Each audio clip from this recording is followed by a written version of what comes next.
bu ishni o'zinglar ham bemalol qilib olsanglar bo'ladi. Cobalt avtomobili 2015 mi dedi doda? Yo'q, 14.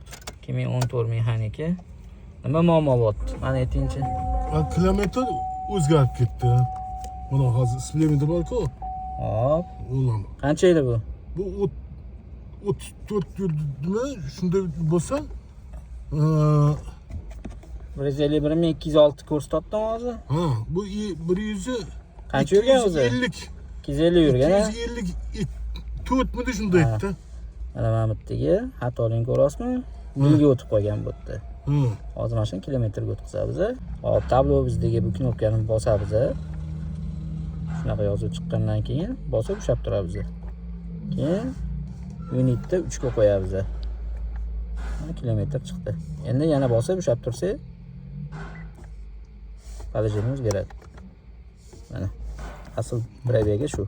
Inshaalloh tezliklarni ham to'g'ri hisoblab ko'rsatadi. Kimga shunaqa sifatli garantiyali xizmatlar kerak bo'lsa, o'zimizga murojaat qilinglar. Bu ishni o'zingizlar ham bemalol qilib olsanglar bo'ladi.